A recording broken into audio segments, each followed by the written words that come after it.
Famosos efluvios de los conciertos en China de Jean-Michel Jarre, porque Jean-Michel Jarre es uno de los artistas fundamentales del doble CD, que no se me olvide, lo tengo aquí.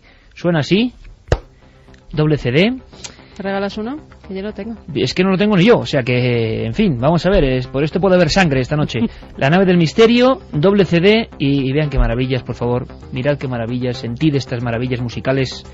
Esto lo compuso en el año 82 Jean-Michel Jarre, que fue el primer artista que tocó en China, en la China popular del 82, y yo me imagino a aquellos miles de personas viendo como un arpa láser sonaba al pasar la mano con estos acordes. El mago del misterio también, que habla, por ejemplo, en la entrevista que le hemos hecho sobre extraterrestres, ¿verdad, Diego Marañón? ¿Qué tal, Iker? Buenas noches. Buenas noches, bienvenido. Gracias. Para contarnos Túnel del Tiempo. ¿Qué mejor presentación que esta, con este sonido puramente cósmico? Jean-Michel Jarre, Arpeggiator. Pues eso, 3 y 8 minutos, que sorteamos 4 ejemplares que vamos a dedicar. ¿Te parece, Carmen, todo el equipo? Venga. Diego Marañón incluido, por supuesto. Aquí todos vamos a firmar a los ganadores. Vamos a hacer una cosa importante. La historia que viene a continuación puede ser nombrada como otra conspiración, pero como decía, trae incluso la leyenda urbana. Esto es mitad conspiración, mitad leyenda urbana, de que el gran Fernando Jiménez del Oso fue poco menos que expulsado de Televisión Española después de emitir un polémico documental llamado Alternativa 3. Santi, ¿a que tú pensabas hasta hace minutos prácticamente que con la emisión de este documental acabó la historia de Fernando en Televisión Española? Vamos, de hecho, hasta que he leído la documentación que nos ha enviado Diego, con lo cual, tú y yo hemos tenido ocasión de hablar del tema con Fernando Jiménez del Oso, y curiosamente, pues ese dato no nos había llegado. ¿Sabes la cantidad de personas que a mí me han venido en diferentes circunstancias a decirme, oye, cuéntamelo de Alternativa 3, que a tu jefe, cuando yo trabajaba en Enigmas, a tu jefe le echaron? Pero esta gente que con todo su ansia y su emoción te agarra casi de la solapa y te dice, que le echaron.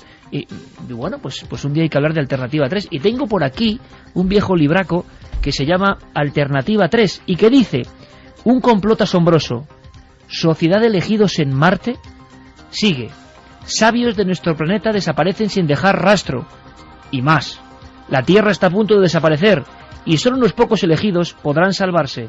¿Está usted entre ellos? Eran los guionistas de esta extraña broma o realidad. Pura conspiración. La diseccionamos en nuestro túnel del tiempo. Alternativa 3.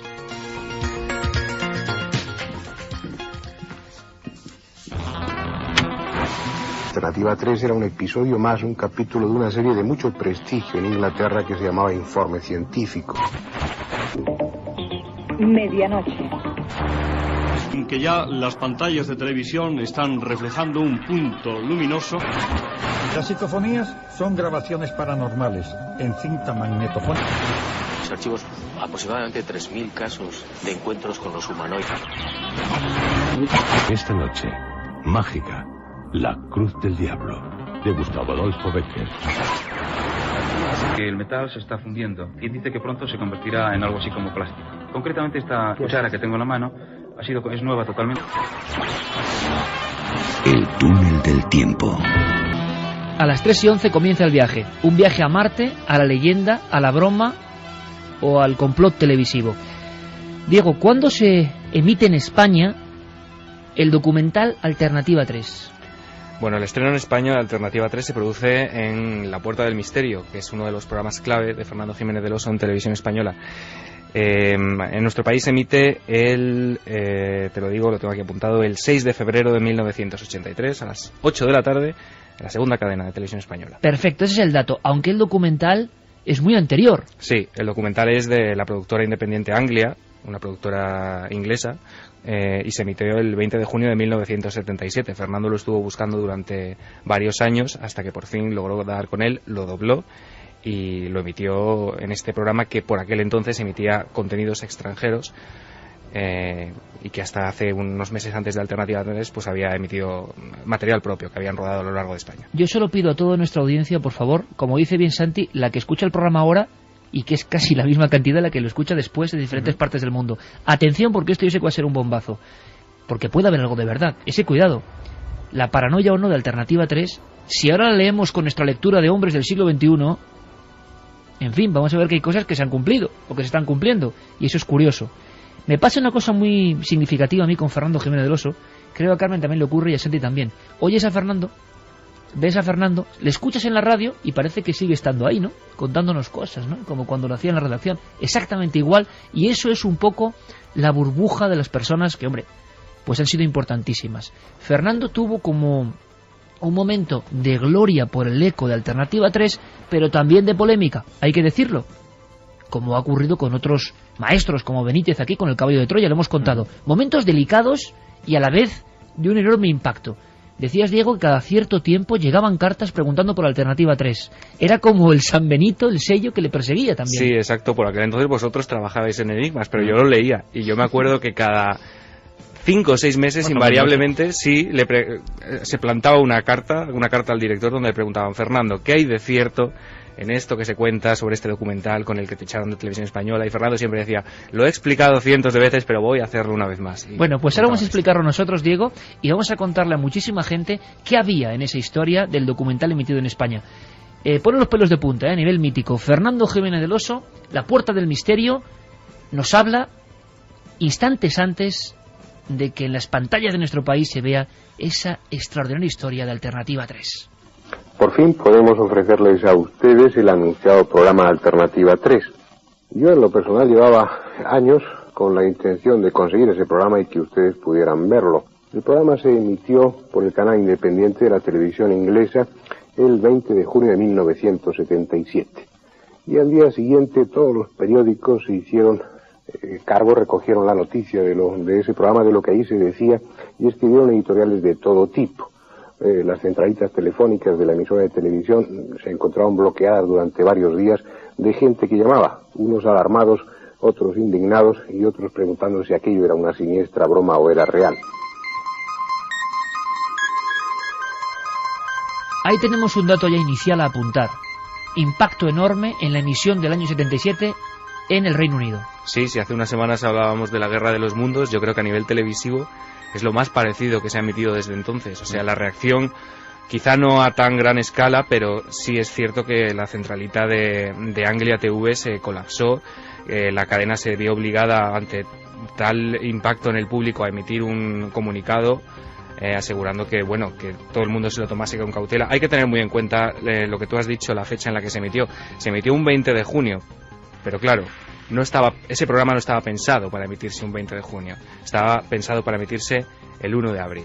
Luego damos más claves, Diego, sí, de por qué estaba adscrito a una fecha concreta, qué sentido tenía esto, y para los que hablan de conspiración y de desinformación, que creen todavía hoy que todo es una gran verdad y que todo esto de intentar echar tierra sobre Alternativa 3 no es más que eso, una maniobra de desinformación. Fernando seguía contando cosas, presentando de forma, en mi opinión, magistral, dejando a la audiencia ahí en suspenso ante los elementos desestabilizadores que venían en el documental que iban a ver a continuación.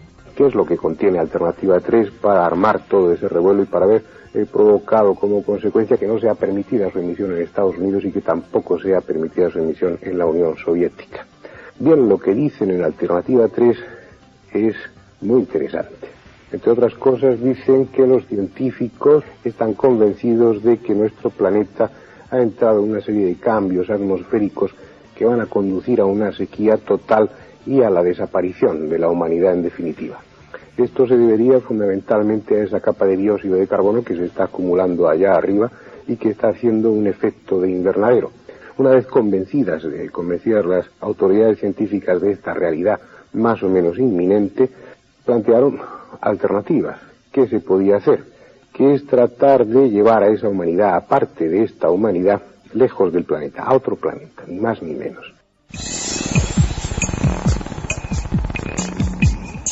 Los argumentos que está poniendo sobre la mesa Fernando Jiménez del Oso para la audiencia millonaria en aquel momento de la segunda cadena de este programa, claro, imagino que muchos amigos que ahora nos escuchan escucharon también a Fernando presentar de esta forma el documental. Prohibido en la Unión Soviética y en Estados Unidos, Diego. Claro, dos países claves en esta historia, porque él decía, bueno, lo veremos más tarde, que estos dos países, más allá de lo que podría parecer debido a sus relaciones tensas y que venían y que coleaban de la Guerra Fría, estaban inmersos en un proyecto ultra secreto, lo que podríamos llamar la conspiración definitiva, la madre de todas las conspiraciones. Y bueno, evidentemente por ese motivo estos dos países habían prohibido la emisión de este documental, lo que en él se divulgaba, pero en cambio este documental se emitió simultáneamente no solo en Inglaterra sino en otros países, sobre todo los países nórdicos. Fue curioso, en Islandia, en Noruega, en todo este tipo de países se emitió ese mismo día Alternativa 3.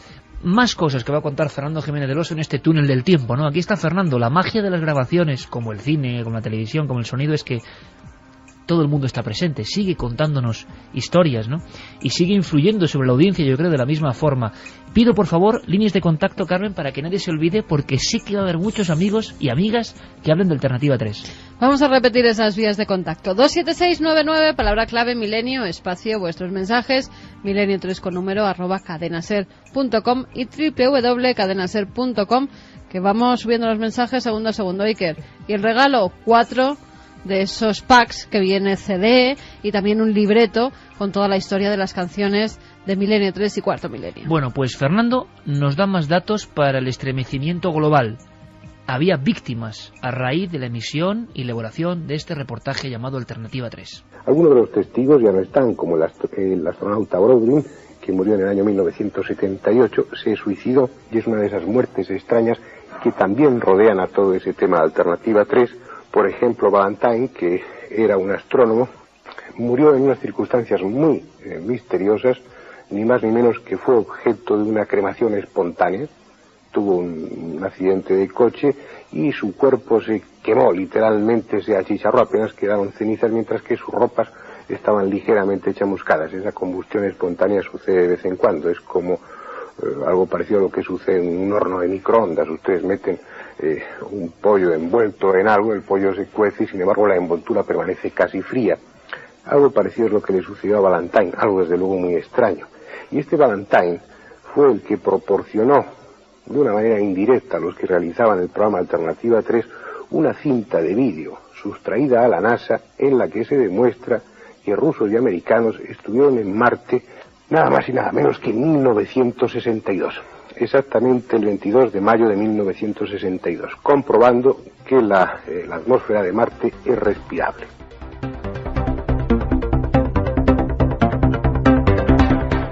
Estamos ya inmersos en el sonido de la conspiración pura y dura. Fernando Jiménez del Oso ya ha contado una serie de cosas que me estoy imaginando. Estoy viendo a la audiencia delante de la televisión. ¿Qué demonios vamos a ver ahora? Datos que yo creo que antes de desvelar si eran verdad o no, Diego, ¿por qué no vamos viendo un poco el documental? Y luego vamos explicando toda la realidad. Me parece perfecto. Empezamos viendo Alternativa 3, viéndolo con los ojos de la radio. Casi vamos a hacer clic y a poner la televisión con primitivo mando a distancia, o incluso había que levantarse y hacer clac, ¿no? Con la manija. Y empezaba así, ese documental que llegaba a España de esta forma y con esta presentación tan extraordinaria, empezaba así. Informe científico. Alternativa 3. Mi hermano había obtenido una beca para hacer algún tipo de trabajo allí. Es lo último que supimos.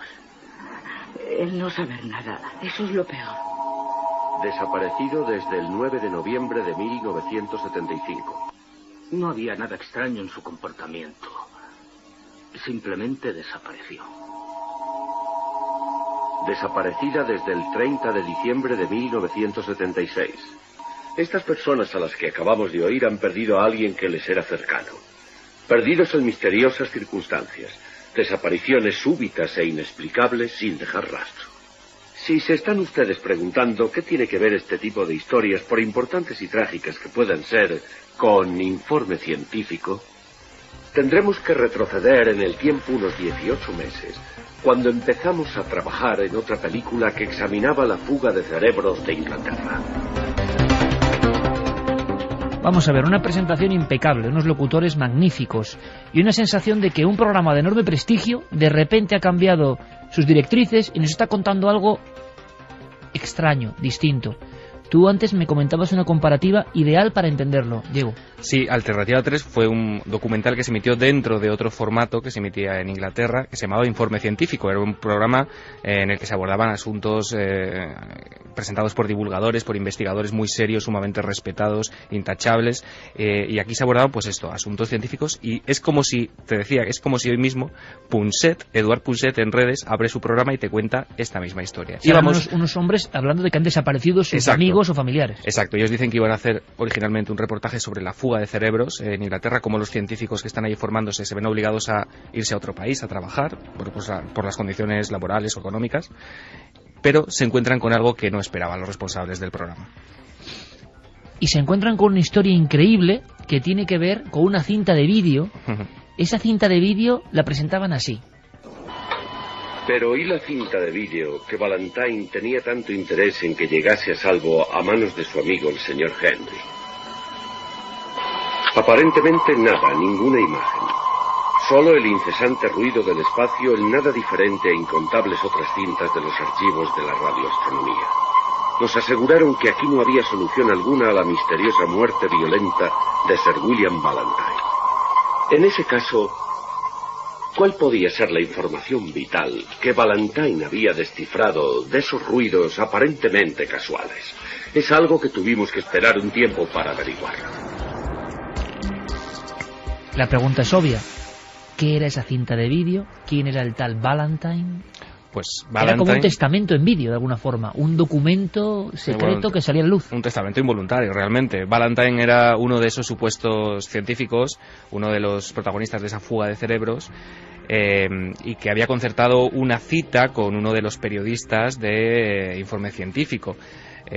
Con anterioridad a esa cita, le había mandado una cinta a este periodista, una cinta que el periodista intentó visualizar, pero que al parecer estaba codificada o tenía algún defecto o se necesitaba un descodificador para ver realmente su contenido, con lo cual el día que se había citado con este Valentine para que le proporcionase esa manera de ver el contenido de la cinta, Valentine sufre un accidente de coche y es pues lo que ha contado Fernando en la introducción, cuando en ese accidente Valentine poco menos que se cocina como un pollo. Una especie de cremación espontánea o fuego espontáneo tipo La Roya dentro de su vehículo, y así muere. Y Fernando, hay que decirlo, cuando presenta el acontecimiento lo comenta como algo, yo no sé si ha ocurrido de verdad, lo da como dato fidedigno, pero desde luego estremece. Ese científico, un poco en plan garganta profunda, intenta, antes de su muerte, dar una pista sobre esas investigaciones que la Unión Soviética de entonces y Estados Unidos están llevando a cabo. Pero es que en el documental, según vamos avanzando en ese documental estremecedor por algún aspecto que ahora vais a comprobar, nos llegan elementos que son ahora mismo perfectamente asimilables por el hombre del 2010 y la mujer del 2010. Esto es el año 77 y hablaban de los peligros que se cernían sobre nuestro mundo, y uno tenía forma de cambio climático. La gran sequía mundial de aquel verano no había tenido igual en la historia conocida. Los pastizales europeos de ordinario tan verdes se vieron convertidos en áridos campos de tierra. En Francia, los incendios forestales incontrolados devastaron enormes zonas de bosque. No se veía el fin de la sequía. Enormes reservas de agua se desecaron y se tuvieron que llevar suministros a las zonas secas, algunas de las cuales apenas tenían agua para 20 días. Los científicos empezaron a sospechar que el equilibrio ecológico de la Tierra se enfrentaba a un peligro mayor de lo que hasta entonces se había creído. Alternativa 3, Santi, empezaba a dar datos concretos que luego se han cumplido. Muchos conspiranoicos y muchos de tus amigos afirman que esto es realidad. Es decir, que hay una realidad que luego se convirtió un poco en broma, pero que en su entraña tenía elementos absolutamente rotundos que ahora están pasando. Sequía, cambio climático. Hombre, de hecho, muchos de los, digamos, pesos pesados de la conspiranoia mundial, estoy pensando ahora mismo en Milton Cooper, por ejemplo, a pesar de todos los desmentidos, a pesar de todos los pesares, siempre sostuvieron que lo que había detrás de Alternativa 3 era 100% real, y que, bueno, esto había sido una especie de forma velada de revelar una verdad profunda. Y es que la verdad es que estamos hablando de los años 70, del 77, y se está hablando de cosas que a día de hoy estamos sufriendo. Superpoblación, problemas económicos, hambre y sobre todo algo que en aquel momento era una sombra, yo creo que imprevisible, el cambio climático. Se habla del efecto invernadero, se habla incluso de... O sea, ahí Alternativa 3 acierta. Sí, de hecho, la Alternativa 1 era precisamente intentar hacer una serie de explosiones nucleares en la atmósfera para abrir un agujero como el de la capa de ozono, curiosamente, y que se disipase parte del calor del efecto invernadero. Realmente problemas que ahora mismo están vigentes se planteaban hace 30 años. ¿Y la 2 cuál era? La 2 en concreto era generar para una élite una serie de refugios subterráneos de inmensas ciudades donde los privilegiados pudieran sobrevivir y dejarnos al resto en la superficie para que nos las apañásemos con todos esos problemas como pudiéramos. X cientos o miles de años después, esos intraterrestres podrían salir, que habrían vivido con absoluta comodidad en ese retiro, podrían salir y repoblar la Tierra. Esa también se desechó por los grandes mandatarios, y entonces llegó la Alternativa 3. Sin decir en ningún momento que es ni verdadero ni cierto, simplemente exponiendo el documental en el reporte de informe científico. Y además, Diego, se emitían estas imágenes de cambio climático con imágenes muy potentes, con elementos e informaciones como que llegaban al cerebro, a lo más hondo, ¿no? Totalmente apocalípticas. Era como una especie de tráiler de lo más horrible que uno pudiera imaginar, de volcanes en erupción, incendios devastadores, animales muertos y casi momificados en mitad del desierto, y desde luego que sí que impactaba, sobre todo en aquella época donde la gente no estaba tan acostumbrada quizá como estamos nosotros hoy en día a ver esas imágenes. Y se daban unas claves como superpoblación de la Tierra, cambio climático, escasez de los recursos, contaminación, o sea, todo lo que ha pasado ahora. Sí, en ese sentido el documental era totalmente visionario, o sea, acertó de pleno. En ese sentido no hay nada reprochable. Y luego hay testimonios. Sí. Estos investigadores de reporte científico logran contactar con personas que dan su opinión desde dentro, incluso astronautas. Sí, astronautas, o lo que se supone que son astronautas. Uno de ellos, el astronauta al que recurren para confirmar las sospechas, en este caso del equipo, es Bob Grodin, que ellos presentan como integrante de uno de los proyectos del Apolo. Y además en el documental lo mezclan con imágenes reales de otros proyectos, mezclan realidad con las imágenes de este Bob Grodin, como haciéndole pasar por lo que realmente, como veremos después, no es. Pero bueno, es interesante cuando ellos le comentan a este Grodin sus sospechas, lo que Grodin dice y cómo reacciona a las sospechas del equipo de informe científico. Tiene que contármelo, Bob. ¿Qué está pasando? ¿Qué fue lo que vio? Alunizamos en un lugar equivocado y estaba repleto. Creíamos ser los únicos dando un paseo lunar. ¿Se está refiriendo a seres terrestres? ¿Cree usted que en Florida necesitan toda esa basura para mandar a dos tipos ahí arriba a que se monten en una bicicleta? Eso no tiene sentido. ¿Sabe por qué nos mandaron allí? Para poder demostrar que somos los primeros en el espacio. No somos nada, créame. Absolutamente nada. ¿Sabe para qué fuimos?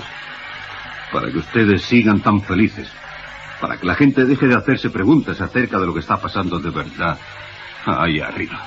Bueno, se acabó. Fin de la historia. Este es el final.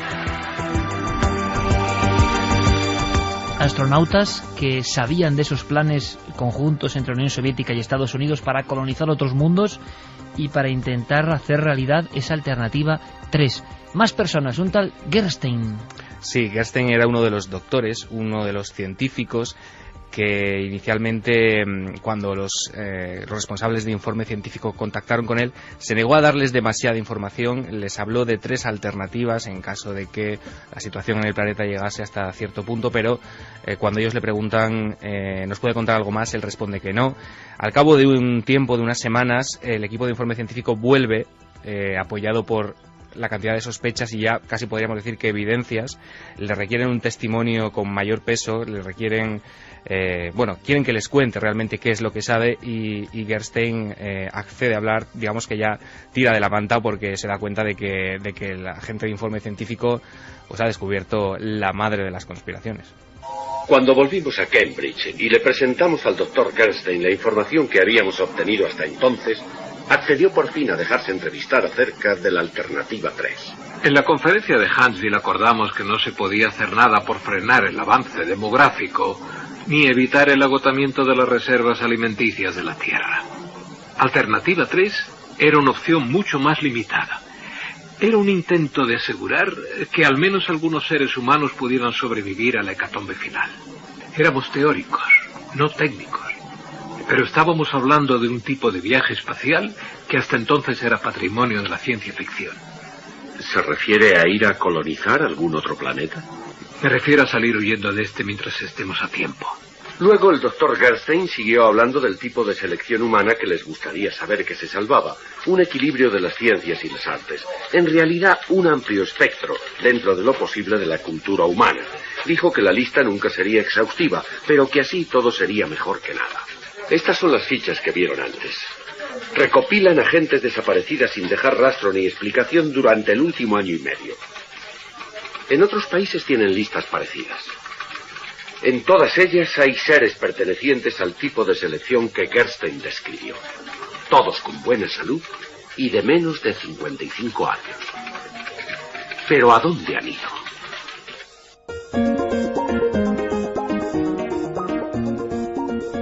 Es que era aterrador, realmente parecía que, bueno, se estaba produciendo esa especie de selección. Y hay un momento clave en todo este documental, el momento estelar, en el cual se presentan imágenes apócrifas de una especie de aterrizaje en el planeta Marte.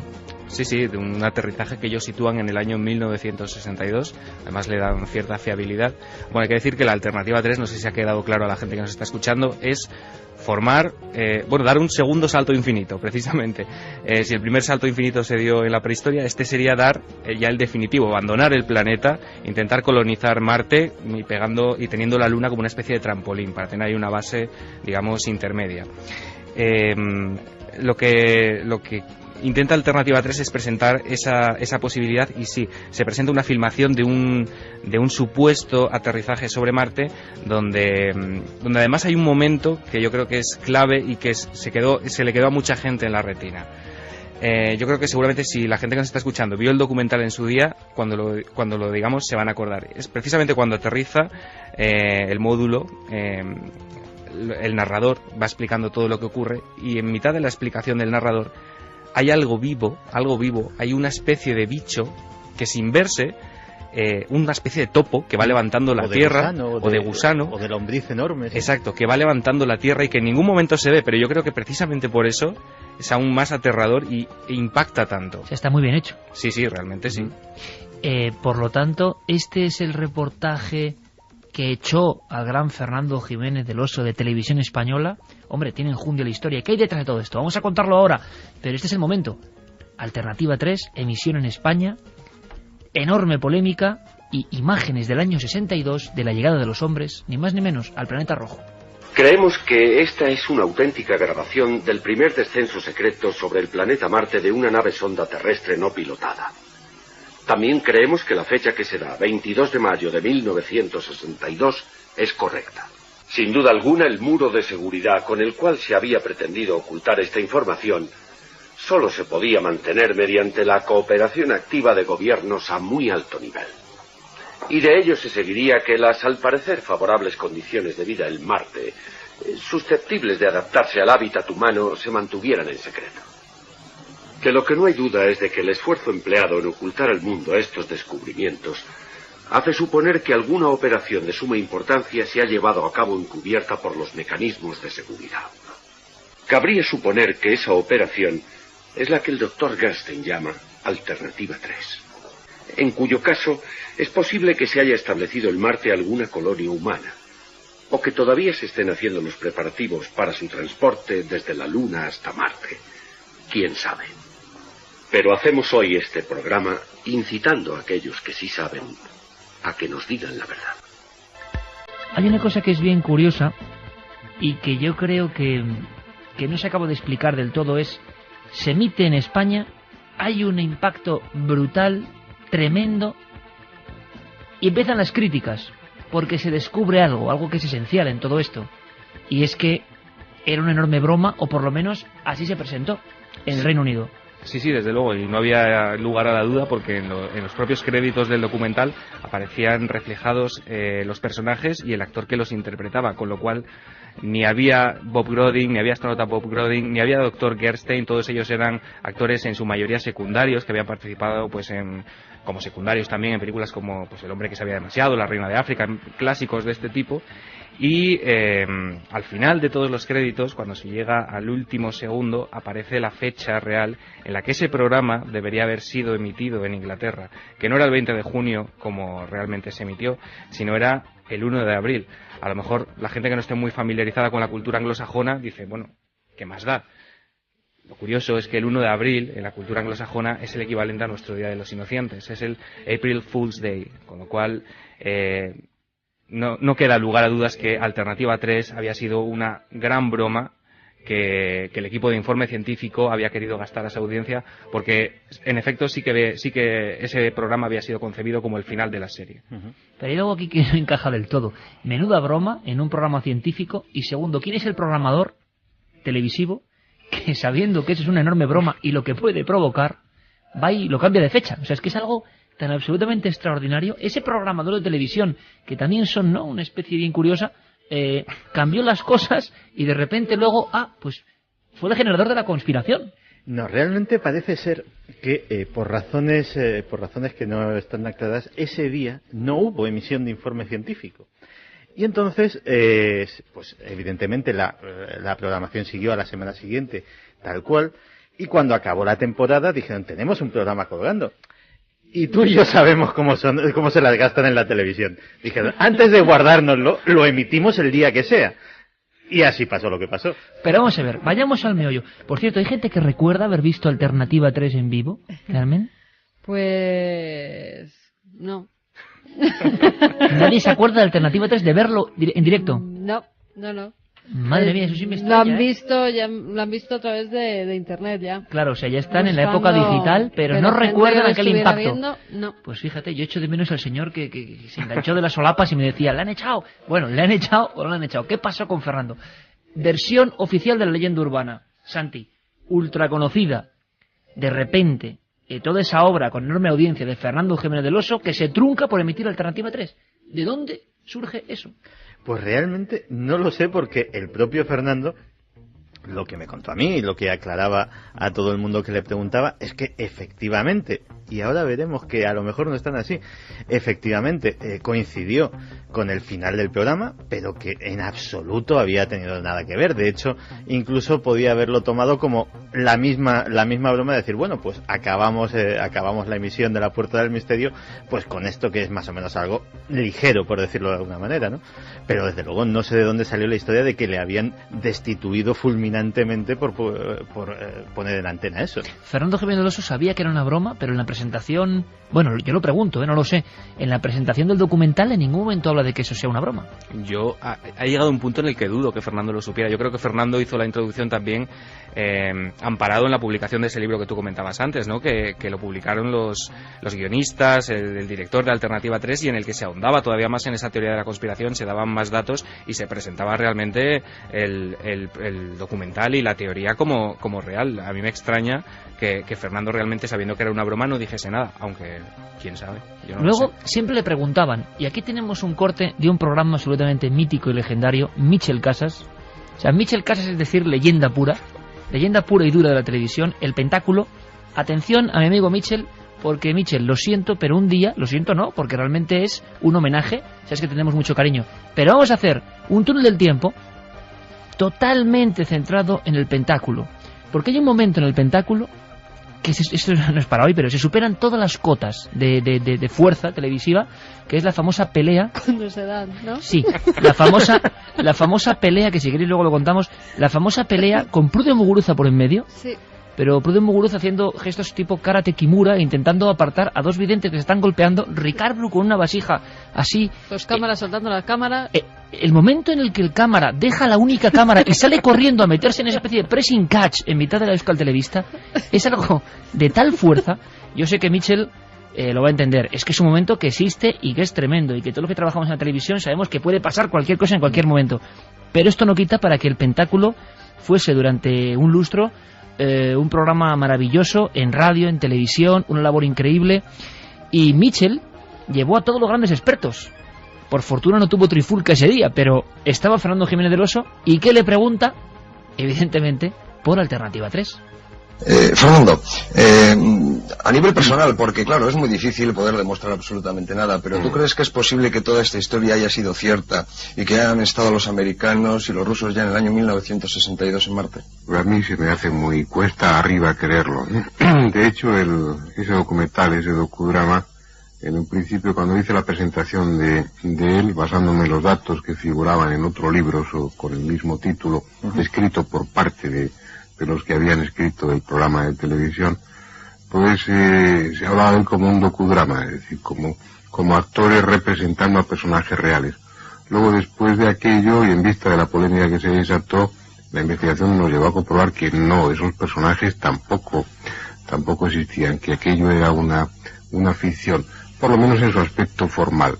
Que realmente existiera esa tercera alternativa y que los que hacían la serie Informe Científico, que era una serie bastante rigurosa por lo que yo supe, hubieran utilizado ese vehículo de la ficción para contar una historia que en parte era verdad, pues es posible. Oye, Fernando lo dejaba ahí en el aire, pues 7 años después. Es que el libro en sí mismo es otra pieza importante. Ahí está. Porque los editores y los autores ganaron importante dinero de lo que se convirtió en un bestseller mundial. Pero es que ellos admitían que el guión era una ficción, pero que escondía unas verdades que ahora denunciaban. Efectivamente, es decir, le daban una vuelta de tuerca más al asunto y decían que, bueno, ellos efectivamente habían elaborado una obra de ficción, pero basándose en una realidad que documentaban o intentaban documentar en este libro. Y la verdad es que yo, fíjate que tuve ocasión de releerlo hace muy poco, porque algo hablamos de Alternativa 3 en Cuarto Milenio, y fue cuando pues tuve ocasión de volver a ver el programa, releer el libro, y la verdad es que el libro, así como 30 años después, da como un poco de repeluco, porque no solo el cambio climático, es que, por ejemplo, acierta. Agua en Marte. O sea, ¿hace cuánto sabemos que hay agua en Marte? Y lo dice ahí. Y lo dicen ahí. Oye, cuidado con Alternativa 3, ¿eh?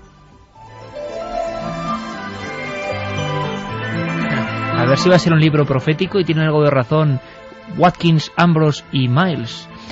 Por cierto, Diego, no acabó la serie, por tanto, ¿de dónde nacería esa especie de leyenda urbana sobre el final del programa de misterio que veían todos los españoles?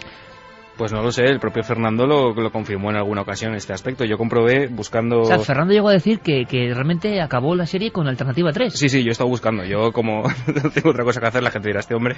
Pero bueno, yo he estado mirando parrillas televisivas, me he metido en hemerotecas... Bueno, la has traído aquí, de la BBC directamente, como te he ¿no? dicho, se emitió el 6 de febrero del 83.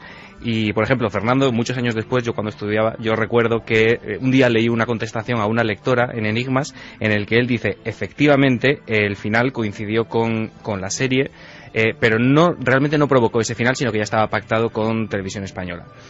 ¿Qué ocurre? Que yo después dije, bueno, voy a comprobarlo por comprobar, tampoco vamos a hacer nada. Efectivamente, la semana siguiente después de la emisión no hubo Alternativa 3, la siguiente tampoco, pero unos meses después aparece una noticia que es Fernando Jiménez del Oso vuelve a abrir su Puerta del Misterio. Y en efecto he podido comprobar que la Puerta del Misterio de ningún modo acabó con Alternativa 3. Pues cuidado que, Diego, acabas de descubrir una leyenda urbana que muchísima gente cree. Es más, a mí si me lo preguntas, pues bueno, igual hubiese respondido, pues sí, yo creo recordar hace 26 años que acabó con Alternativa 3. Como mucho se podría decir que acabó una temporada de la Puerta del Misterio, pero no el programa. El público dejó de ver justo después de Alternativa 3 una serie de programas, ya no había emisión y entonces se generó el germen de esa leyenda urbana, ¿no?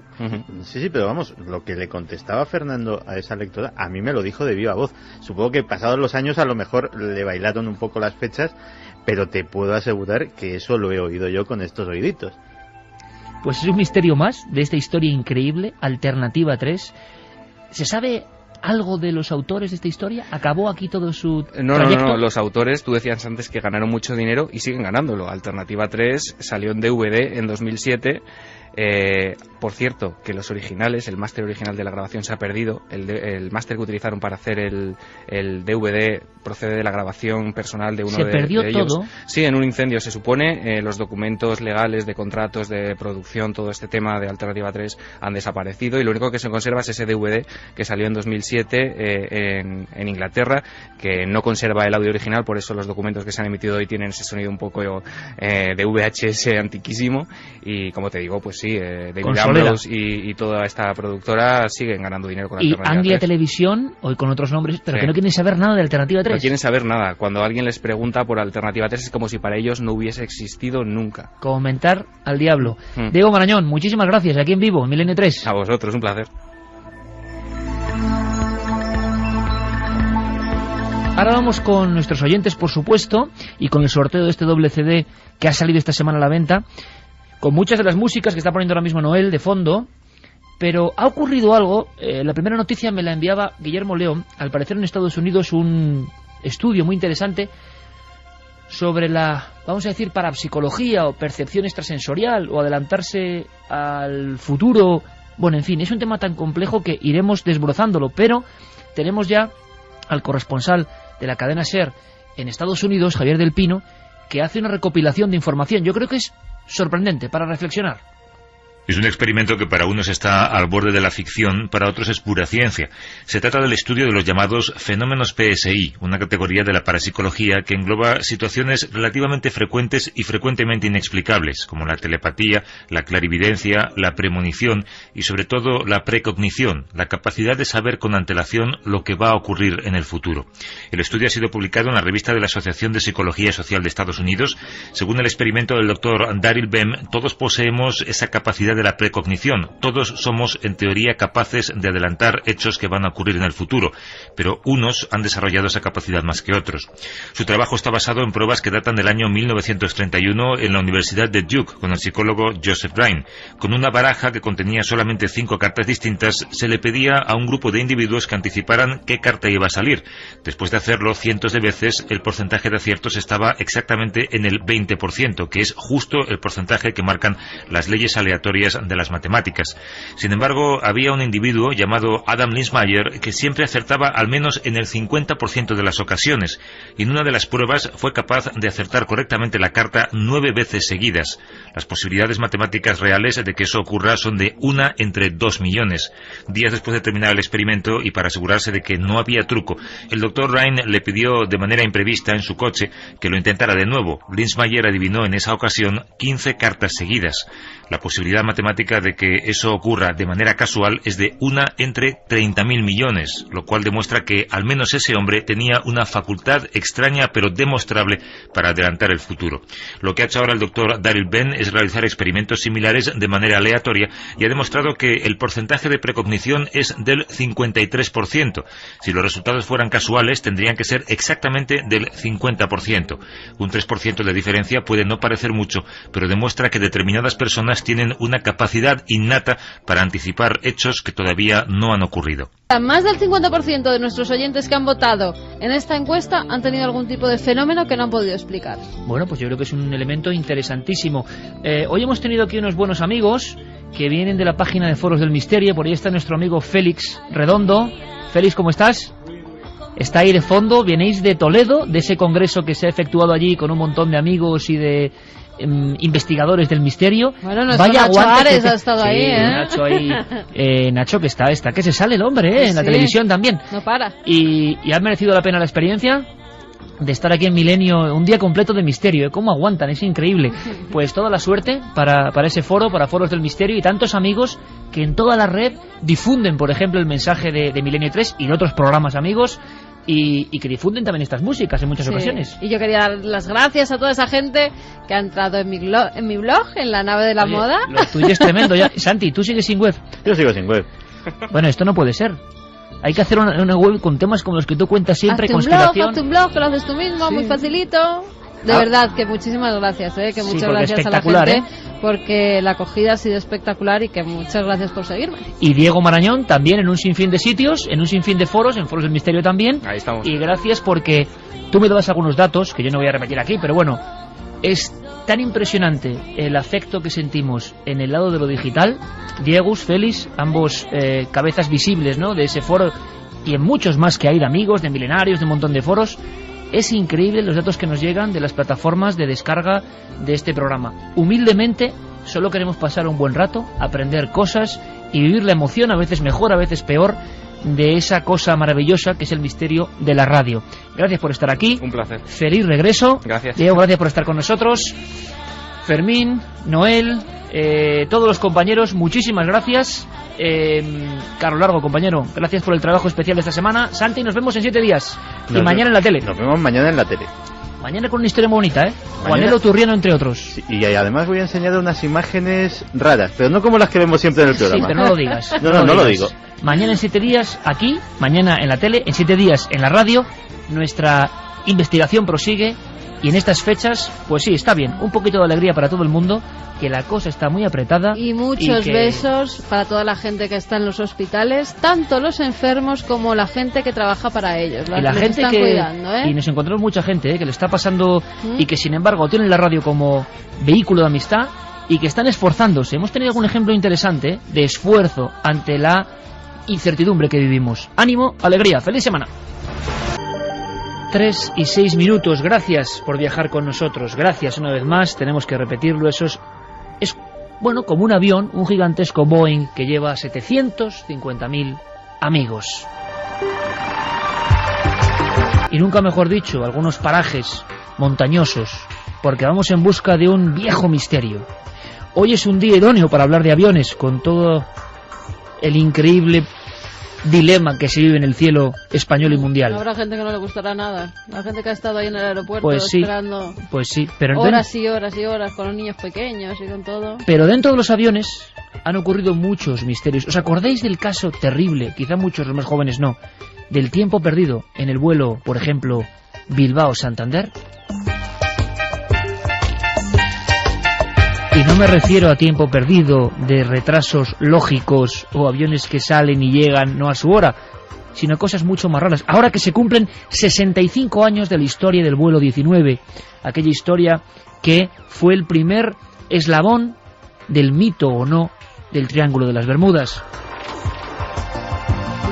Dentro de los aviones de pasajeros, ocurren cosas extraordinarias en ocasiones que tienen que ver con el misterio. Se ha hablado de apariciones, se ha hablado de fenómenos extraños, se ha hablado de visiones.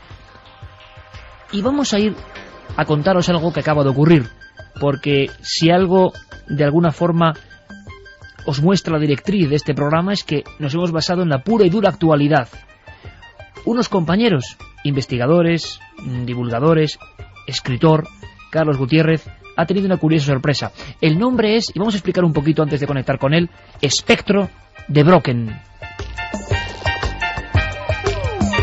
Cuenta la historia, la vieja historia, cómo unos montañeros, llegando a las cimas de unas montañas tremendas en el corazón de Alemania, vieron un increíble fenómeno, un espectro, una figura delgada, una figura que tenía los brazos en cruz, que parecía un gigante y que emitía una serie de rayos, una especie de corona o gloria, dijeron, y que se les aproximaba poco a poco.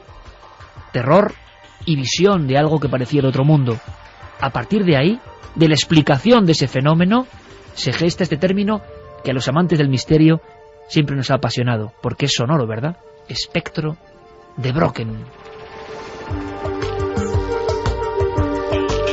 Con una historia de montaña empieza esto, Javier. Con visiones en la montaña, hemos hablado alguna vez de ellas, pero es como si uno se encontrase con un jaibito, una sombra de esas egipcias que le mira y que está envuelta de luminosidad, que no tiene cara, y que si nos fijamos muy bien, hará el mismo movimiento que hacemos nosotros, ¿no?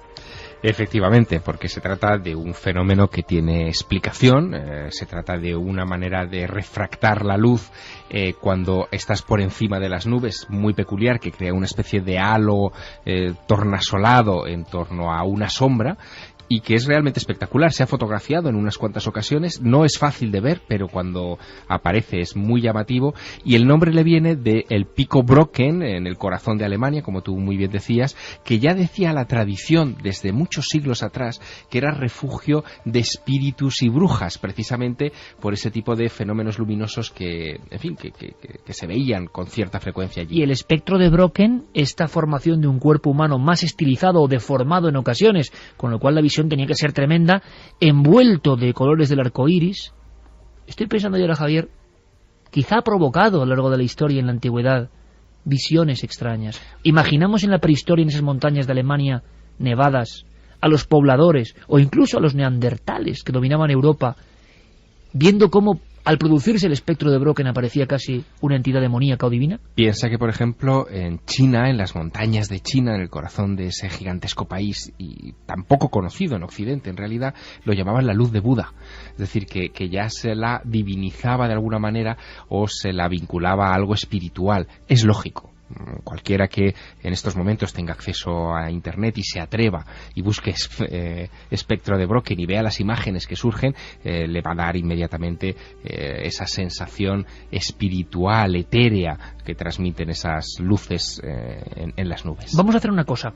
Quizá algún amigo en las vías de contacto que tenemos, gracias por todos los mensajes con palabras cariñosas, que luego, bueno, pues igual leemos alguno porque nos da un poco de rubor también, pero con palabras llenas de auténtico entusiasmo, ¿no? Nos gusta compartirlo con vosotros por estos datos y por esta comunión, ¿no? Porque ya no es que haya que celebrar datos, hay que celebrar el tiempo que llevamos juntos, vagando o volando, como estamos ahora mismo. Bueno, sentaos, vais en primera, amigos, todos los que estéis al otro lado vais en primera ahora mismo, reclinar el asiento, contemplar la ventana, el pequeño ventanuco, e imaginad algo que puede ser tan raro como un fenómeno ovni, sinceramente. Y es que hay fenómenos, si bien lo sabe Javier, que a veces han aparecido en los catálogos explicando ciertos misterios y de cuya existencia se ha dudado por las poquísimas fotografías que había.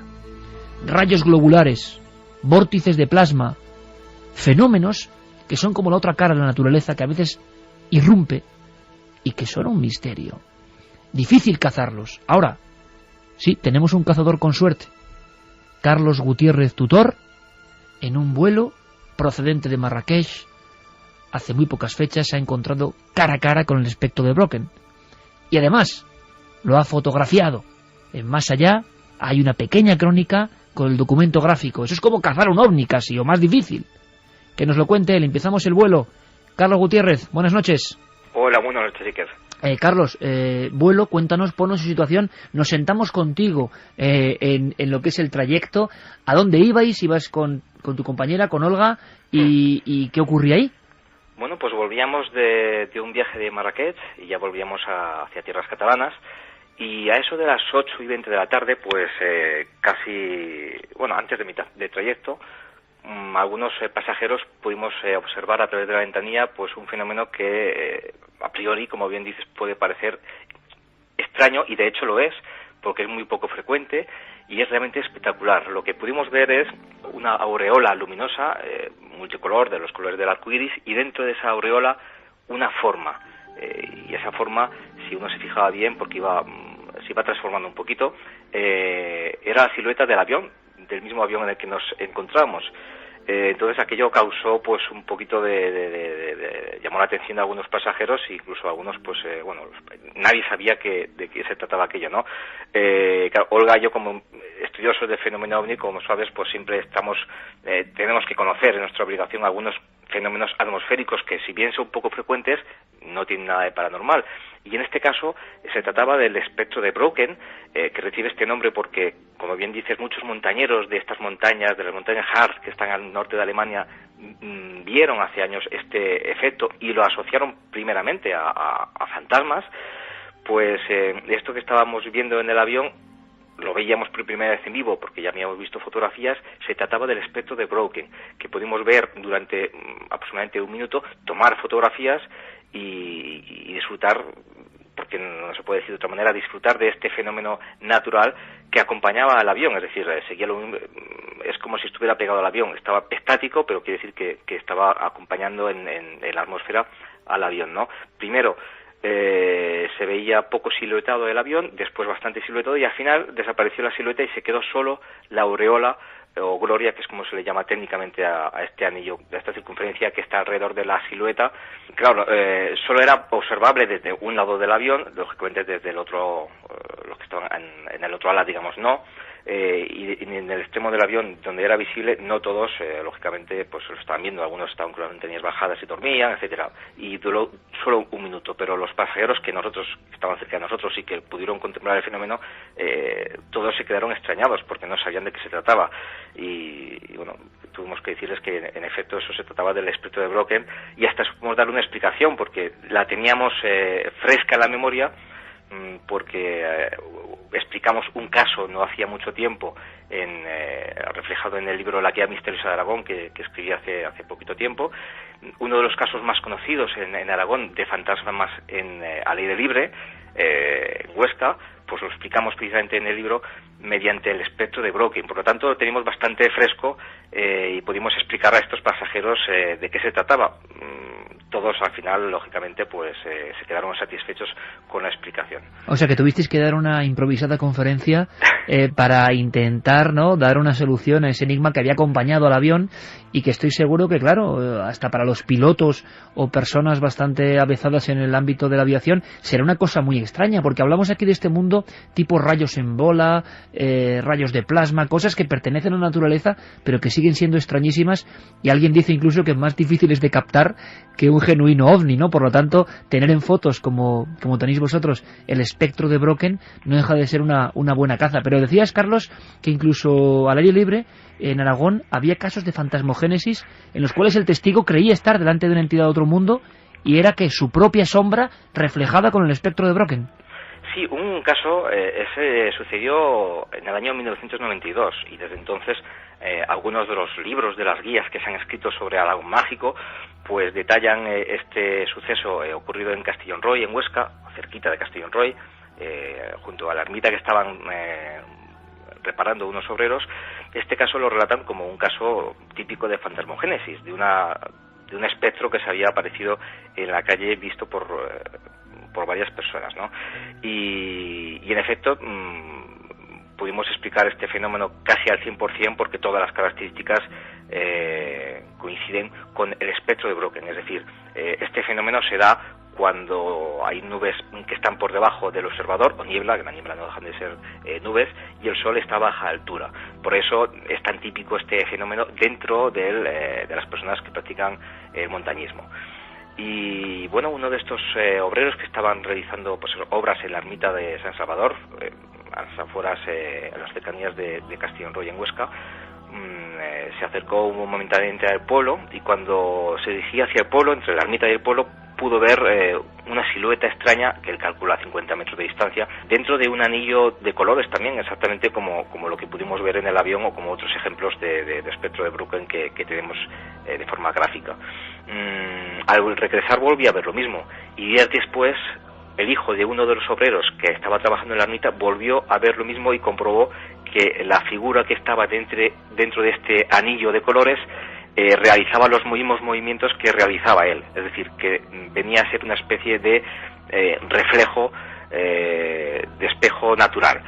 Claro, este pequeño detalle, algunos investigadores que reflejaron este caso como paranormal se lo saltaron. Por lo tanto... Qué curioso, o sea, Carlos, que hasta que alguien no se dio cuenta que era su propio reflejo, eso era para ellos algo, imagino, que inquietante, ¿no? Claro, porque fíjate que la silueta que aparece en el espectro de Brocken dentro de la aureola puede estar más o menos definida. Claro. Lo vimos de primera mano en el avión. Cuando está muy poco definida, hombre, en las circunstancias en las que se da, con mucho frío normalmente, con niebla, a veces poca visibilidad, si la silueta incluso además no está muy marcada, es difícil observar tus propios movimientos. Tú puedes levantar un brazo y si la silueta no está muy bien marcada, puedes no ver que la silueta también levanta el brazo, ¿no?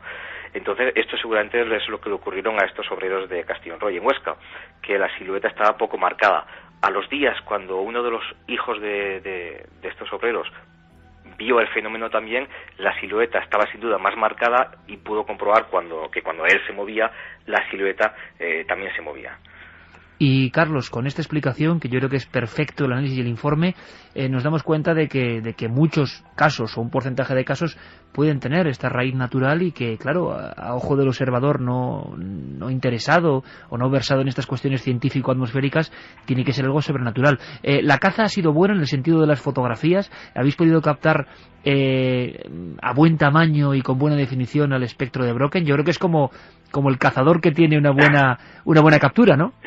Sí, claro, además nosotros siempre siempre que salimos tanto de investigación como otra faceta de nuestro trabajo, que es colaboración con revistas de viajes y fotógrafos, siempre vamos con equipo profesional de fotografía. Es decir, en ese sentido, pues pudimos captar las imágenes no solamente con buena resolución en cuanto a píxeles, sino también enfocadas, como en contraste. Es decir, se trata de un material de calidad y que es una de las pocas veces que, digamos, alguien dentro del mundo del misterio puede obtener un material propio que además lo puede compartir y precisamente para eso se publicó Más Allá, para ponerlo a disposición de otros investigadores que puedan necesitar de él para explicar algunos casos que sin duda son explicables por medio del espectro de Brocken, en este caso, o de otros fenómenos atmosféricos desconocidos, pero que no por ello son paranormales. Muchísimas gracias por el informe. Yo creo que es tan extraordinario como un ovni, sinceramente. Son facetas de la naturaleza que muestran su cara más desconocida, más inusual, y desde luego había que estar ahí muy preparado, con el gatillo de la cámara, vamos a decirlo así, perfectamente predispuesto. Un abrazo muy fuerte y feliz investigación, Carlos. Gracias, un abrazo. Un abrazo. Milenio 3, con Iker Jiménez. Líder en la madrugada del sábado al domingo. 750.000 oyentes. Cadena SER, un equipo, pase lo que pase.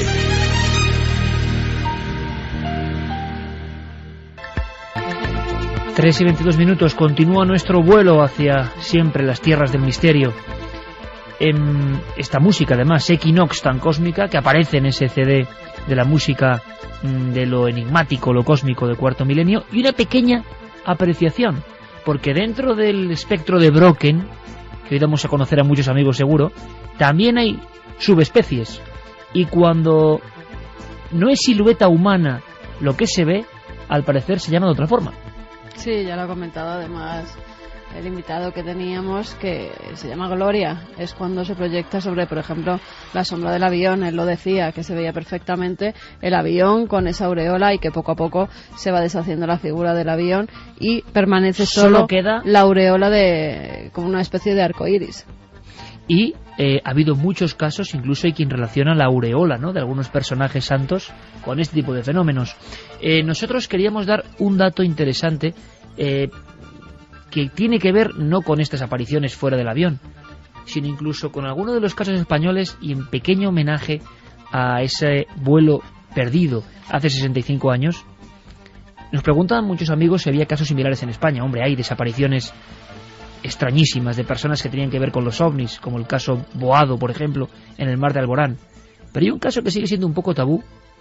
Yo tengo ganas de entrevistar a este piloto y no lo he conseguido por diferentes circunstancias. Javier sí lo hizo. Carlos García Rodrigo. Y una de las historias... Bermúdez, perdón. Sí, porque hay otro piloto. Exacto, que también Carlos se llama García Rodríguez. Bermúdez. Sí. Y uno de esos casos que viene al pelo en una noche de caos, a nivel aéreo en toda España y en todo el mundo, porque afecta, claro, que un país esté ya así, ya afecta.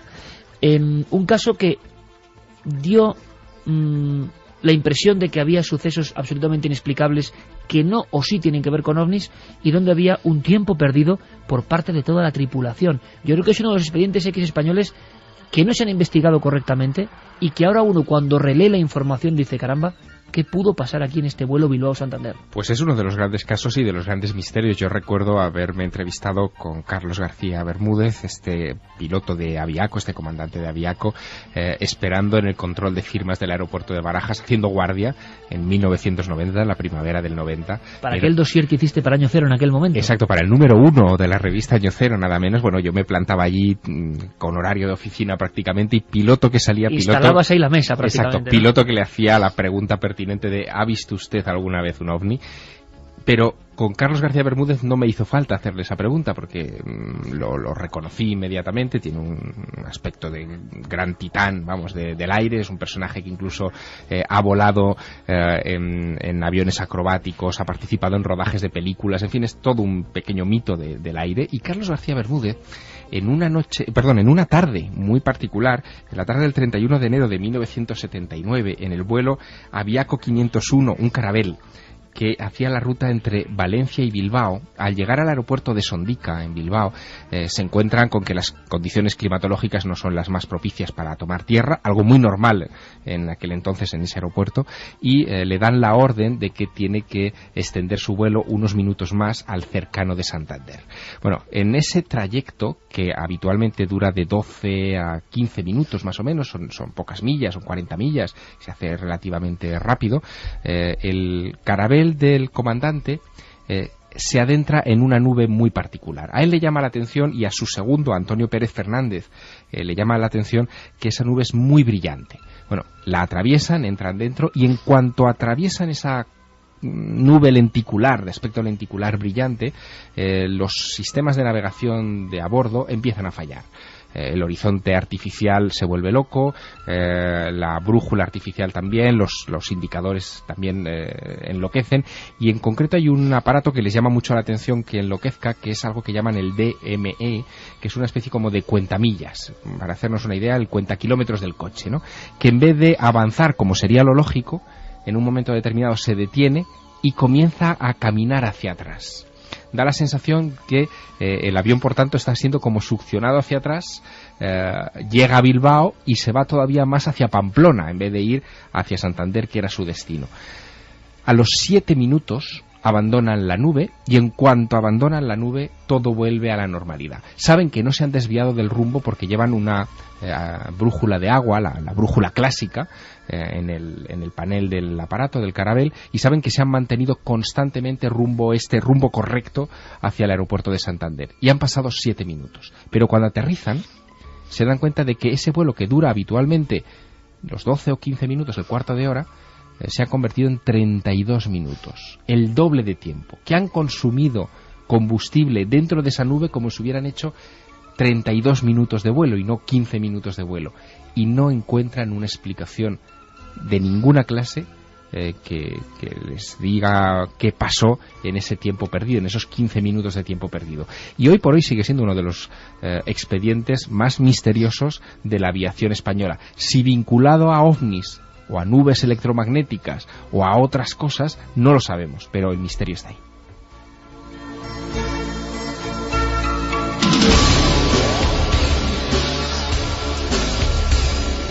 Misterios en el aire de nuestro país. El vuelo entre Bilbao-Santander, 1979. Todo un expediente X absolutamente clásico y un poco olvidado.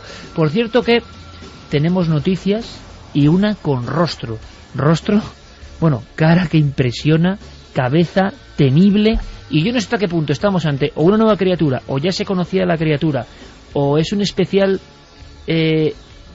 ejemplar de tamaño gigantesco y de fauces que parecen... Yo cuando vi la primera imagen pensé que eran, bueno, pues incorporadas con ordenador, que esos dientes tan terroríficos estaban puestos ahí por algún montajista, ¿no?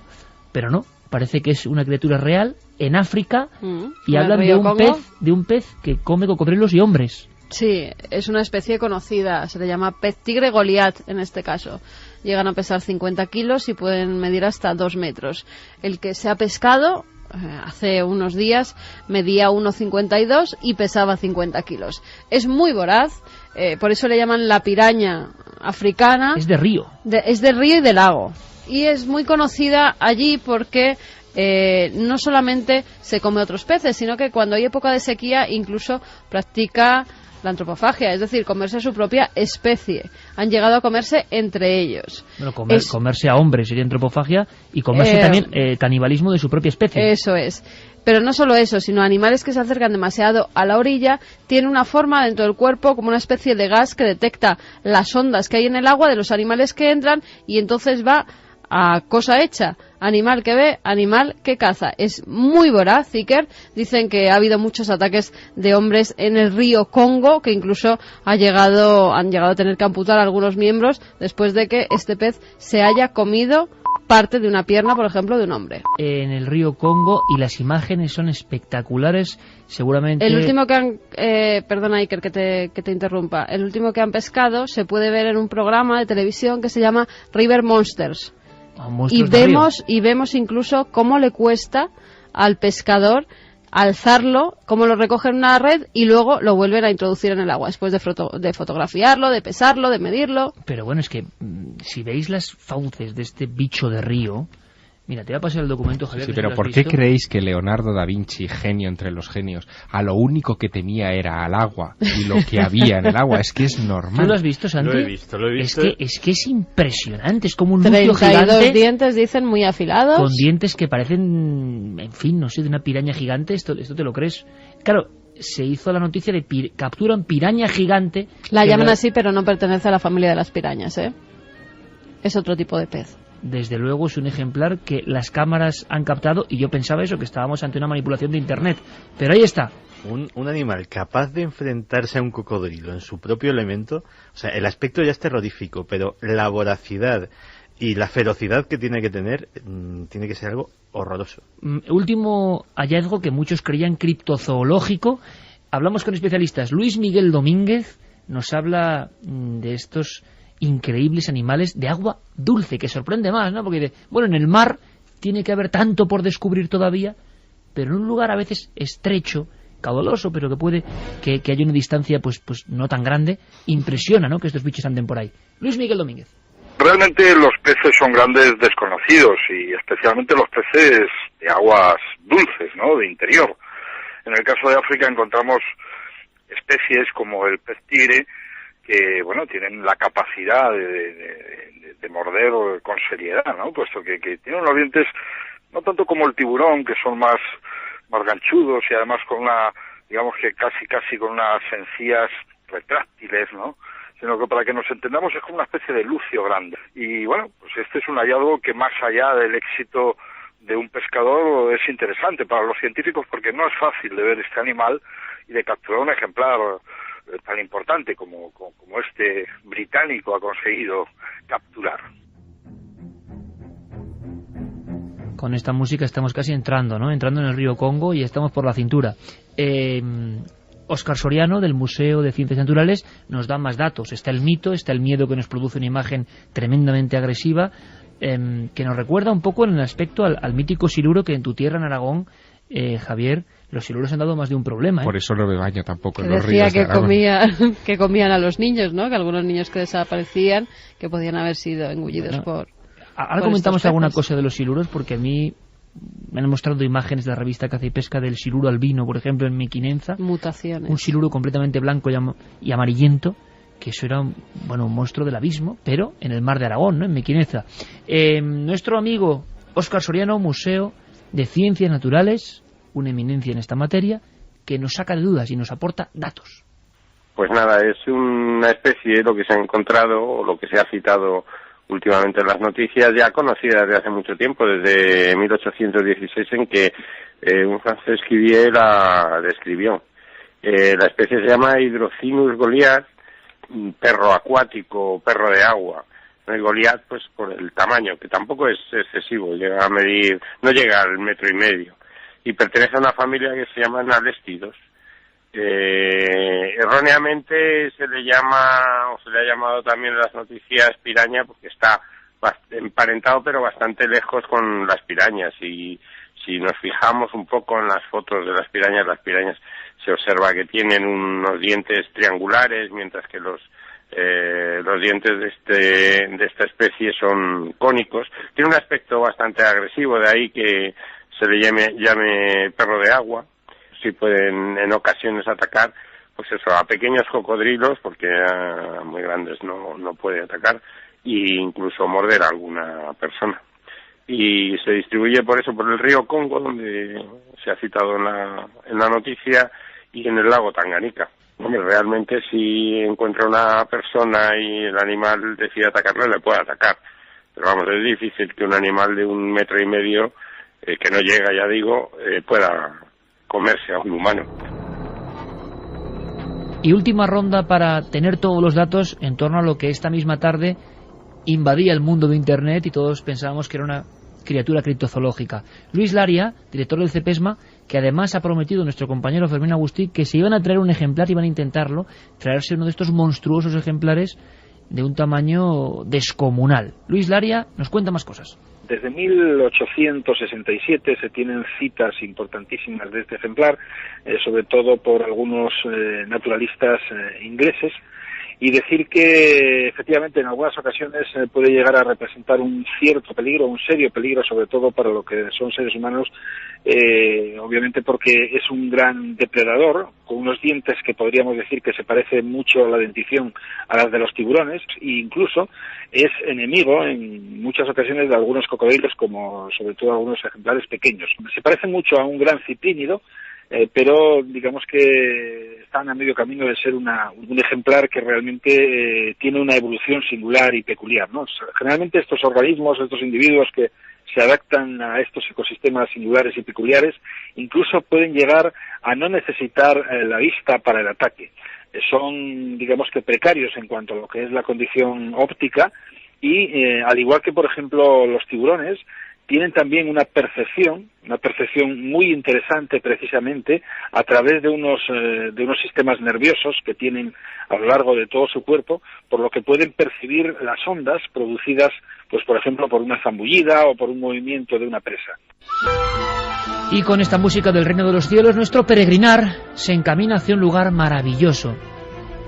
Mira, luego os voy a preguntar, Santi, Javier, Carmen, lugares que de esos que te irradian, ¿no? Y te llaman mucho la atención cuando uno va en coche y dice, este lugar es como de poder. A mí la zona del Puerto del Escudo, que comunica Burgos con Cantabria, siempre, y luego el Valle de Mena, también provincia de Burgos, Burgos mágico, evidentemente, provincia mágica donde las haya, el Valle de Mena, donde está San Pantaleón del Osa, donde hay una ruta del románico impresionante, donde queda la vida todavía auténtica, y que ahora hay una noticia de última hora que es interesantísima. Nos la mandaba además un amigo de la nave del misterio, Iván, nos remitía esta noticia que dice que el Valle de Mena, en Burgos, se convierte en el primer municipio declarado Parque Estelar por la UNESCO. ¿Qué quiere decir esto? Bueno, pues es el primer municipio de España declarado Star Park, así se le llama, porque tiene los cielos oscuros y limpios y se muestra con claridad todas las estrellas. Es uno de los lugares a los que se ha premiado por ese cielo tan oscuro que permite observar perfectamente las estrellas. Es donde menos contaminación lumínica hay, que ya sabemos los que nos dedicamos a veces a salir al campo y observar el cielo para ver si vemos algo extraño, que las luces nos molestan mucho. Por ejemplo, en Madrid sería imposible mirar al cielo y ver el cielo que tienen aquí, en este lugar. Villasana de Mena. Ahí se han expuesto los términos que garantizan la calidad de este cielo nocturno. Qué importante es eso, porque no hay nada que nos conecte más con este planeta, con quiénes somos, con nuestra propia identidad, que estar en medio de una noche estrellada, clara, en la que se pueden distinguir, bueno, la inmensidad de mundos que hay ahí arriba. Yo creo que no hay nada como eso. Y fíjate, es curioso porque en esta semana, que ha sido muy densa de actualidad, donde se ha hablado de este descubrimiento, de un nuevo tipo de vida, una supuesta nueva tipología de vida por la NASA, a la vez... Ahí está la noticia, sí, notición. Sí, notición que comentaremos, pero justo a la vez... un observatorio en Hawái declaraba, o sea, hacía una exposición científica diciendo que nos habíamos equivocado a la hora de contar estrellas, que por un error a la hora de contabilizar las enanas rojas, el número de estrellas que hay en el universo es el triple de lo que pensábamos. El triple. Se multiplican por 3 las posibilidades de todo. Y nosotros, y mañana lo veremos en Cuarto Milenio, tenemos muchas ganas de revivir eso, porque es la zona colindante. Hemos paseado prácticamente por allá lado, por el Valle de Mena, hace nada, rumbo a Villarcayo, zona OVNI. Qué mañana frío, lo veremos. Qué frío sí. Pasamos. Y cómo estará ahora el Valle de Mena nevado. Qué impresionante cuando hemos ido por esa zona y el cielo adquiere otra dimensión. A mí me pasa allí, me pasa en el Puerto del Escudo. Santi Camacho, ¿tiene alguna zona de España? Vamos a hablar de España en concreto. ¿Sientes como esa conexión cósmica entre la piedra, la naturaleza y el cielo? Yo creo que en estos dos puntos, de verdad, Valle de Mena y Puerto del Escudo, no sé, yo me sobrecojo y todavía no sé bien por qué, no es solo la cuestión de la postal, ¿no? Lo bello que es otra cosa.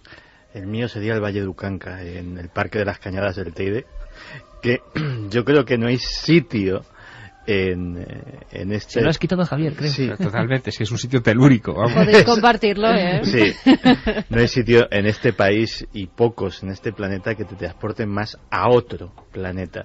Lo he visto en verano, lo he visto nevado completamente en invierno y en cualquier época del año tiene una belleza especial. ¿Carmen? Ibiza. El cielo de Ibiza, que el es cielo de Ibiza, de la los zona acantilados norte. de la zona norte de Ibiza, el cielo es espectacular. Qué diferente. De nuevo, no hay Creemos que el contaminación cielo es lo mismo, lumínica, ¿no? Pero pues no es lo mismo. Y cuando ves ese cielo completamente limpio, que además con la brisa del mar hace que esté despejado en esos acantilados, y si hay luna llena reflejándose está en el agua, es impresionante. Oye, qué bonito sería, Javi, hacer un ranking entre nuestros oyentes. Por cierto, la semana que viene vamos a hacer un experimento. Y contamos con todos vosotros. Experimento de transmisión psíquico-telepática. Experimento Psi en Milenio 3, ya os daremos más datos. Muy atentos también a la web.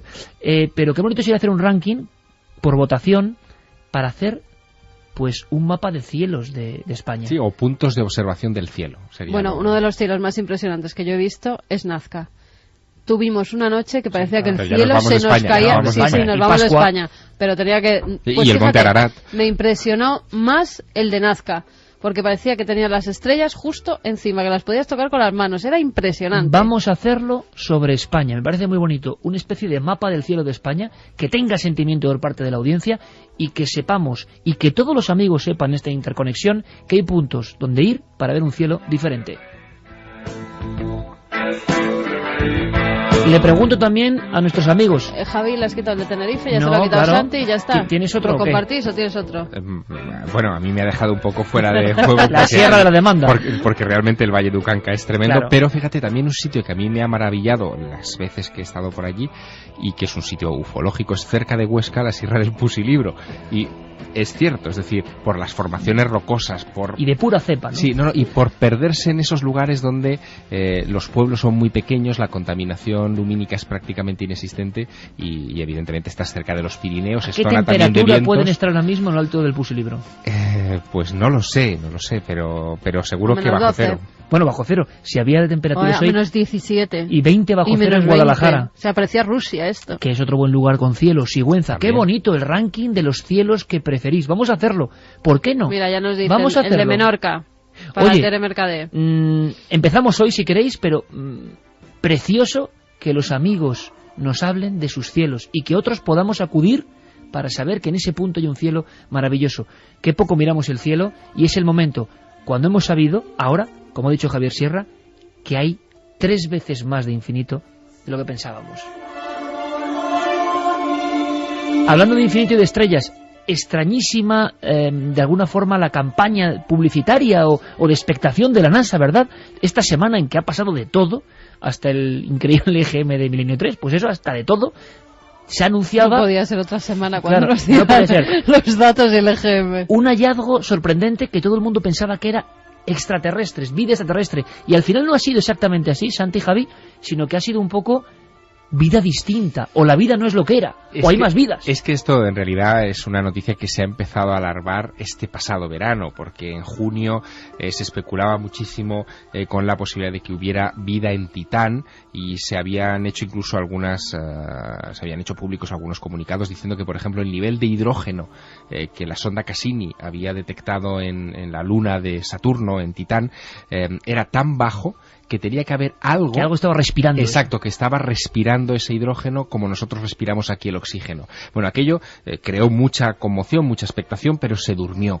Y ahora que personajes vinculados al Instituto de Astrobiología de la NASA, que se encargan precisamente de analizar estos datos, han ido calentando la semana, diciendo que iban a dar una rueda de prensa... Pero puro marketing de película de Hollywood, ¿eh? Sí, diciendo que iba a haber una rueda de prensa en el cuartel general de la NASA, no en cualquier instalación de la NASA, en el cuartel general de la NASA en Washington DC,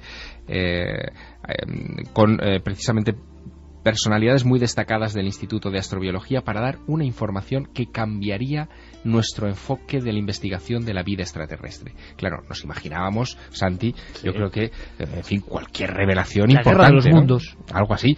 Y al final ha resultado ser una cosa, pues muy curiosa y muy discutible a la vez, ¿no? Porque lo que ha hecho público la doctora Felisa Wolf-Simon es que al tomar unas muestras del lago Mono en California, que es un lago Mono, un nombre... Sí, que es un lago hipersalino donde no hay vida. Bueno, pues al tomar muestras del lodo, del sedimento que hay en el fondo de ese lago y poner en él bacterias comunes, bastante vulgares, para ver, bueno, pues cuánto tiempo sobrevivían, si es que lo hacían, se dieron cuenta de que esas bacterias mutaban y en vez de consumir fósforo, empezaban a consumir el arsénico que estaba en esas muestras de lodo. Con lo cual ellos han deducido que hay una forma de vida capaz de vivir con arsénico, que era un elemento venenoso y hasta ahora incompatible con la vida. Pero un mazazo tremendo a todos los que han asegurado que la vida se fundamenta en 6 elementos. Sí. Se cae eso como un castillo porque por lo menos hay otras formas de vida que generan vida o incorporan su ADN con auténtico veneno como el arsénico. Pero fíjate qué debate más interesante, porque lo que replican los que no están muy de acuerdo con este experimento es que, claro, el bichito, es decir, el microbio que se ha puesto ahí, la bacteria que se ha puesto ahí, venía de esa vida normal. Lo que ha hecho esa vida ha sido adaptarse. Eso no quiere decir que haya una vida basada en el arsénico, pero sí que quiere decir algo muy importante, y es que la vida se las apaña para sobrevivir. Y eso es increíble, porque también se decía que no podía haber bacterias, por ejemplo, que atravesasen el espacio profundo a bordo de meteoritos. Hacíamos este programa de la lluvia roja hace unas semanas y veíamos que esto sí que es posible. Es decir, que a lo que nos estamos enfrentando es a un cambio de mentalidad brutal sobre lo que es la vida y lo que es capaz de hacer la vida. Y que algo que hace solamente 15 años, 20, que nosotros... Era imposible. Hemos vivido, cuando hablabas con un científico, se cerraba en banda diciendo que eso no era... No, la vida eran estos 6 elementos. Exactamente, ahora están cambiando. No solo eso, la NASA, notificación de ayer, cambia sus parámetros de la búsqueda de vida extraterrestre por este hallazgo. Es decir, cuidado, que puede haber vida donde pensábamos que era imposible. Increíble noticia de última hora, ha pasado esta semana. Un poco de lluvia metálica de Evangelis que nos pone Noel Calero para saber qué pasó tal día como hoy. Y todos vuestros mensajes, efemérides, no solo esa del Triángulo de las Bermudas, sino muchos más acontecimientos en nuestro particular recuerdo y calendario del misterio. ¡Ahí va! De diciembre de 1484, Inocencio VIII condena la brujería mediante bula papal, un primer paso hacia la realización de las primeras cazas de brujas y la publicación de la obra Maleus Maleficarum 3 años más tarde. La brujería es un conjunto de creencias muy antiguas. La creencia de que algunas personas obtienen poderes por otros medios para ejercer influencia y control es diferente del paganismo. El paganismo es la creencia en otros dioses, en un dios no cristiano. 5 de diciembre de 1901, nace el productor Walt Disney, fundador de una de las grandes compañías de animación de todos los tiempos. Artífice de películas como Bambi, el padre de Mickey Mouse dejó numerosas incógnitas tras su muerte. ¿Fue criogenizado? ¿Pudo nacer en España? Todo se remonta concretamente al verano del 40, que vienen 2 señores trajeados, dicen ser secretarios de Walt Disney, y entonces pues dicen que su jefe les ha mandado para conseguir las partidas de bautismo, con la intención de casarse.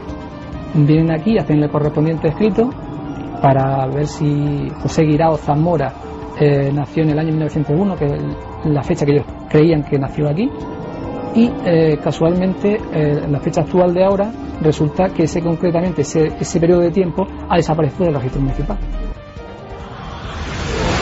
5 de diciembre de 1945, 5 aviones de la flota denominada como Vuelo 19 parten de la base norteamericana de Fort Lauderdale. Pocas horas más tarde de su despegue, desaparecerían en la zona popularmente conocida como Triángulo de las Bermudas.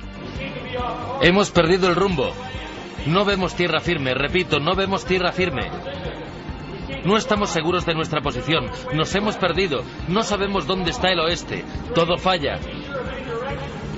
No estamos seguros de ninguna dirección. 5 de diciembre de 1966. Aparece carbonizado en su domicilio el cuerpo sin vida del cirujano John Irving Bentley, una extraña muerte que engrosaba la lista de supuestos casos de muertes por combustión humana espontánea.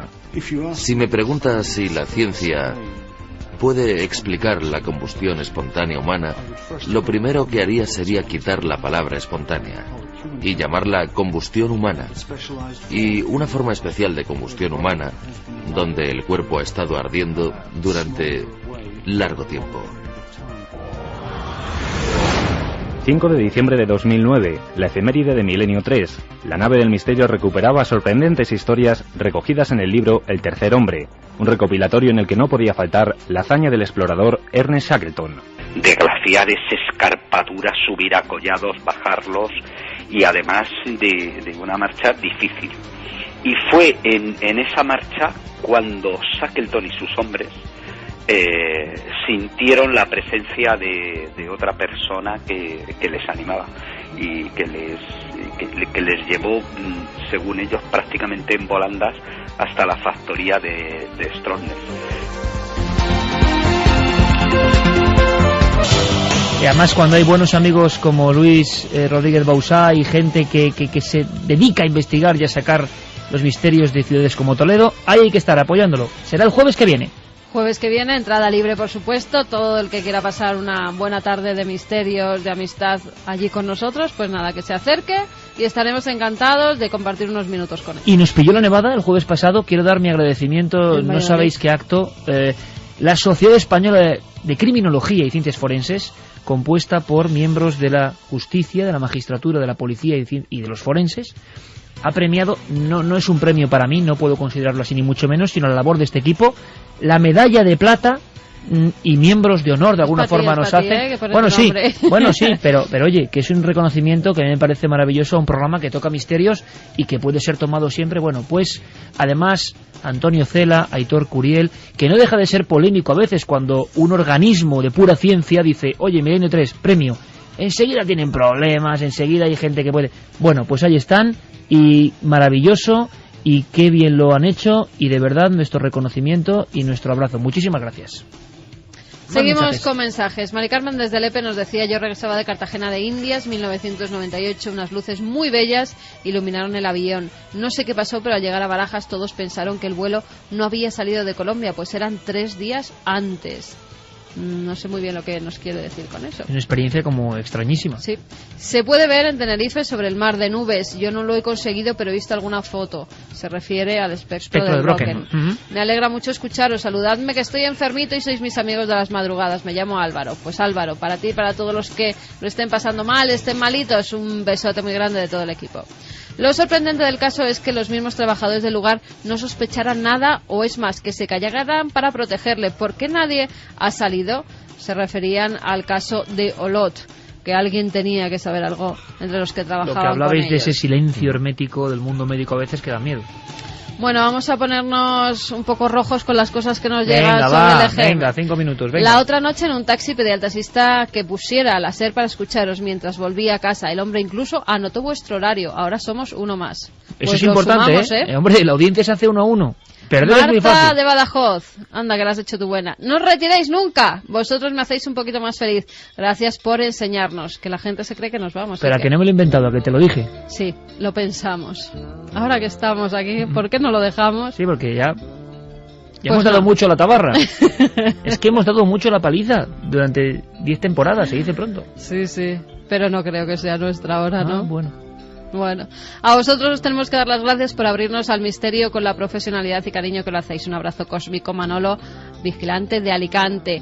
Lo mejor es cuando en momentos como la alerta OVNI, los más de 750.000 milenarios, nos vemos las caras y hacemos familia. Gracias por cada programa, nos lo decía Javi Melero. Igual hay que reactivar eso, ¿eh? Sí, señor.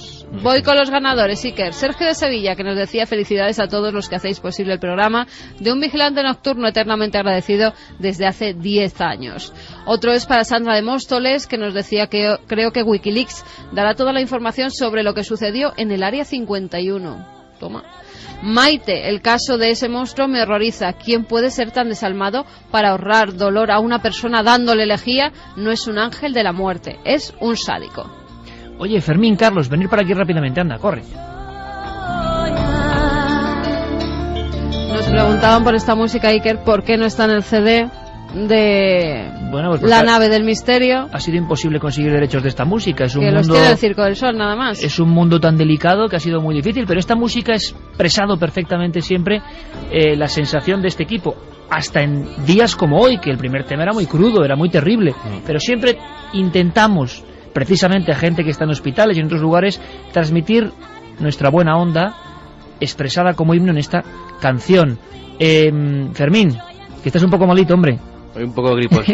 Pero es importante porque es como un poco la noche con Fermín Agustí en la cadena SER, porque está con nosotros, está con Ser Historia, está con el magnífico programa Ser Consumidor de Jesús Soria. Y con Ponseti. Y por cierto... Bueno, con Ponseti suplente, pero casi. Y por cierto, Ser Historia de nuestro compañero Nacho Ares, también récord en su franja de audiencia. Sí, hay que dejarlo muy claro, un gran trabajo, 206.000 oyentes, Ser Historia, ¿eh? Cuidadito que esos son los datos, las cifras, o sea, los datos.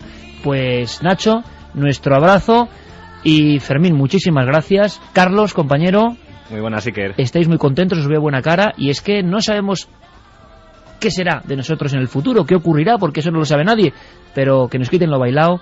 La gente está ahí y nosotros solo queremos demostrar o devolver parte de ese afecto, y vosotros sois personas claves en este equipo, como todos los que estamos aquí, así que muy contentos, me imagino, ¿no?, con estos datos. La verdad es que todavía muy sorprendidos, yo me imagino que como todos, pero hay que agradecer a todos los oyentes, que muchísimas gracias por seguir ahí. Bueno, pues estamos todos efectivamente bastante emocionados. Santi, gracias por estar aquí en la nave, ahora vamos a celebrarlo, y simbólicamente, Santi, Javier, un pedacito de la tarta que hemos traído, bueno, a compartir con los oyentes, ¿no? Desde luego, y además a compartir una semilla. Yo no sé si os habéis dado cuenta, pero con esto de los lugares desde donde podemos ver el cielo, cielo nocturno, y esa idea que nos ha formulado un oyente de, oye, una alerta ovni, que eso junta familia, igual podríamos hacer algo. Bueno, si la cadena SER nos apoya ahí, haremos algo una vez grande. Establecidos los lugares desde donde podemos ver un gran cielo, diseñado por los oyentes, pues crear algo para verlo. Cuidado, que esto cobra forma, o sea, que los oyentes nos hagan un mapa de cielos importantes. Exacto. Y que podamos hacer con los oyentes en diferentes lugares una diferente alerta ovni, no solo para ver ovnis, sino para reconciliarnos con la magia de estos lugares. Oye, qué bonita idea, que es un honor trabajar con todos vosotros. Noel Calero, compañero, un honor, gracias. Coque Peinado, un honor, gracias. Lo mismo digo, Santiago Camacho, compañero, 10 temporadas, muchas gracias. Y las que nos quedan, vamos a quedarnos por lo menos hasta 2012, no sea que pase algo y nos lo perdamos. Vamos a ver, Javier, incorporación de lujo, con efectos fulminantes. Él en sí mismo es un secreto, es un Wikileaks, es un misterio. Es Javier Sierra, gracias, compañero. Por favor, es un placer estar aquí. Carmen, pues nada, que Veterano. Mañana en la tele y seguiremos aquí, digo yo. Claro que sí, claro que seguiremos dando mucho que hablar y dando mucha información. Mañana en la tele, gracias a todos, de verdad, de todo corazón, muchísimas gracias.